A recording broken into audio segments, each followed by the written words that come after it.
Cowboys IND MVS is George Pickens, trade talks.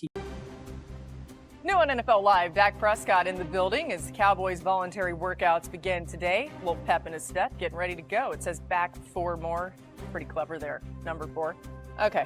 And Dak has to be feeling good as we got news late last week that George Pickens plans to sign his franchise tag tender. However, as of this afternoon, for our Cowboys reporter Todd Archer, George Pickens has not yet signed the franchise tag tender with the Cowboys. Adam Schefter back with us now. Shefty, you combine that news with the fact that Dallas did not use an early round draft pick on a wideout. What does it all mean for the future of Pickens and the Cowboys?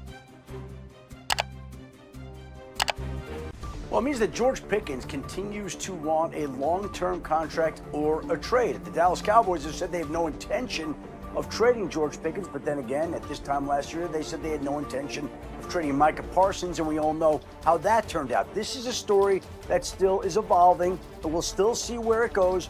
But as you mentioned, Laura, he was planning to sign that tag, but as of today, he still has not signed that tag. Now, I'm told it was because everybody was busy during the draft. It just didn't get done. We're told he's signing. We haven't been told he's not signing the tag, that his plans have changed. But it is interesting that it's Monday, and that came out on Thursday, and it's not signed, and he's not contractually obligated to be there until he does sign that tag, and he cannot be traded until he signs that tag. So there's a lot left there that's still to unfold. And in the interim, the Dallas Cowboys did get a deal done today with the former veteran wide receiver Marquez Valdez-Scantling, who's signing a 1-year deal as he now moves on to the Dallas Cowboys. Okay, yeah, it does feel like there's not much that would be more important than getting George Pickens to sign that franchise tag tender. So if that didn't happen, it makes you think there's still a possibility that a trade could happen. All right, I said it, not Adam.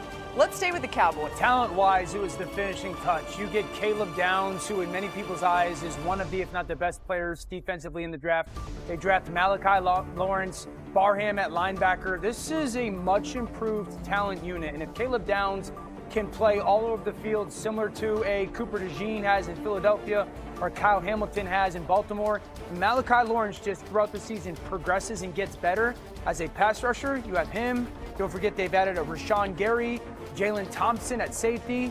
This is a defense that on paper should be a top 12 defense in the league. If the offense plays in Dallas the way it has, Cowboys are going to be a much improved and playoff contending football team. That's a massive jump. I hear you. Next up, the Bears and their lack of pass rush. Chicago had an opportunistic defense with turnovers and big plays, but they couldn't get after the quarterback.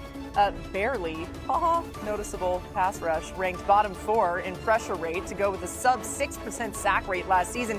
Mina, did the Bears do enough this offseason to shore up that pass rush? They did not, and I feel bad because I liked their draft. Like Dylan Thieneman, no one thought he was going to be there at 25. They needed a safety. I understand that. Adding a center, great blocking tight end out of Stanford, Sam Rush. But as you pointed out, the pass rush was the most glaring need on this team. And unfortunately, they did not come out of this draft with any pass rush help to add to Montez Sweat, Note Ingbo, and Booker and company. So I do think that the Bears are going to still need help, and I wouldn't be surprised if they have to make a move in season to augment that rush. Last, we turned to New England when we last saw the Patriots on the field. Drake May got pressured 19 times and sacked 6 times in the Super Bowl. The O-line was a bottom 10 unit all last season long, despite the team's overall success.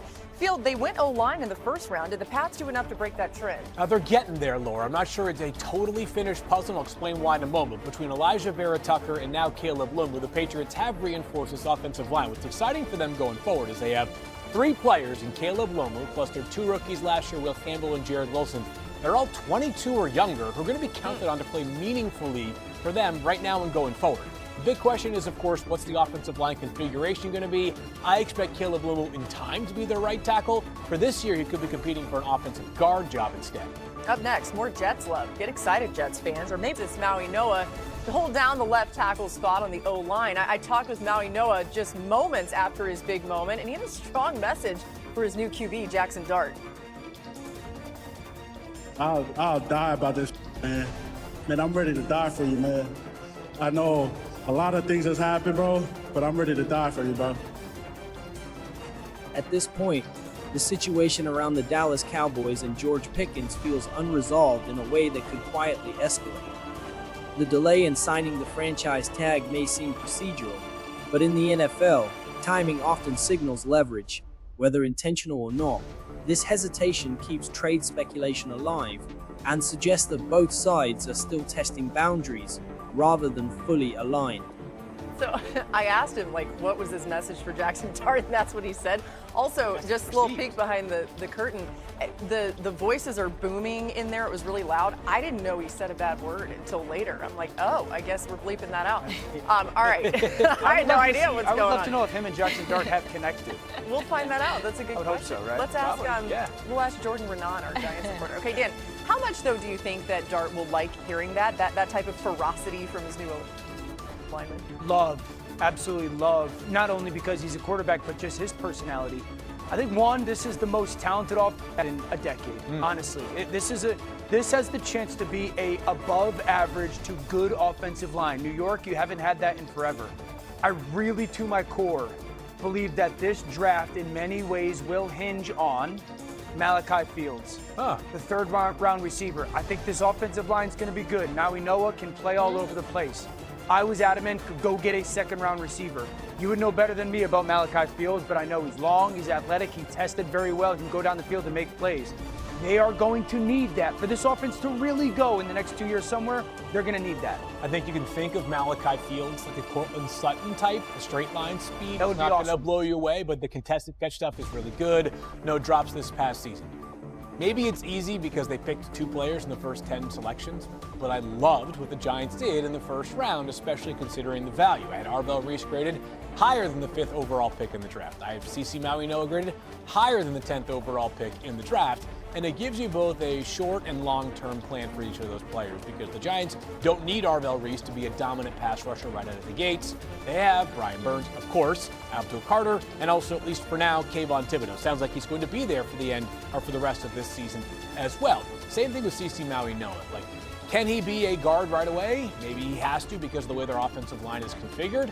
But this team can also have a plan to move him back to his natural spot at right tackle at some point in the future. There was the biggest question mark for CC Maui Noah was he did have this back issue that teams were made aware of during the pre-draft process. Obviously, the Giants and others were very comfortable with it given the fact they took him number 10 overall. But he was the steadiest player, start to finish, of any prospect in the entire class. You mentioned that Arvell Reese doesn't necessarily have to play right away or at least be a regular heavy contributor right away. When you think about that, how do you think they should use Reese? He's a guy that some people wondered how they'll develop him, but you've always been high on his skill set.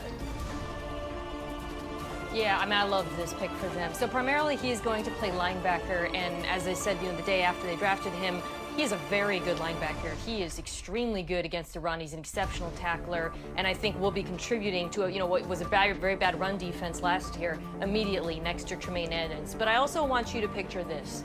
Say it's third down. You got Abdul Carter and Brian Burns, maybe even Kayvon Thibodeau's found his way on the field. And Arvell Reese is walked up over the A-gap. If you're the offense, you don't know if he's dropping into coverage, if he's maybe spying your quarterback, if you got a mobile quarterback, or if he's coming as a pass rusher, but you have to prepare for that possibility.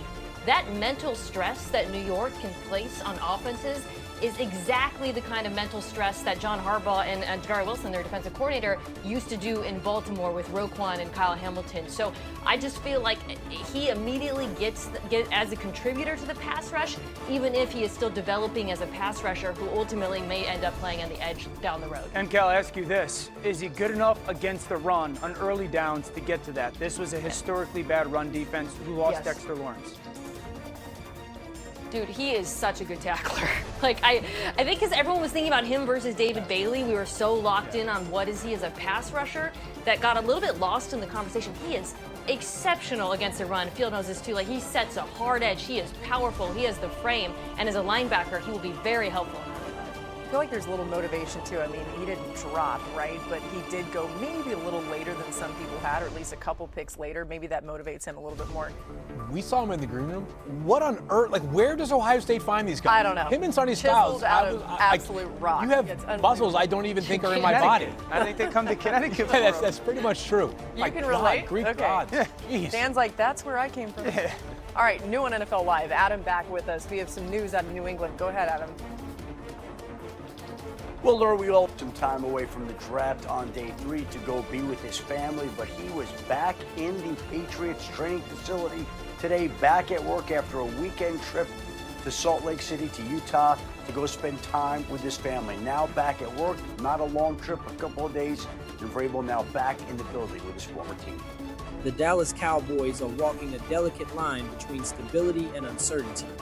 While the expectation remains that George Pickens will sign his franchise tag, the delay introduces unnecessary noise into an offseason that should be focused on cohesion and preparation. From a roster-building standpoint, the Cowboys made meaningful defensive improvements through the draft, potentially elevating their unit into a competitive tier. However, that progress risks being overshadowed if offensive continuity, particularly at wide receiver, becomes a distraction heading into the season. Around the league, teams like the Chicago Bears and New England Patriots show contrasting approaches. Chicago's failure to address its pass rush highlights how ignoring a primary weakness can linger, while New England's offensive line rebuild reflects a longer-term investment in structural stability. Ultimately, the Cowboys' outlook hinges less on talent and more on clarity. If they resolve the Pickens situation cleanly, they remain a legitimate contender. If not, the distraction could undermine the very progress they've worked to build.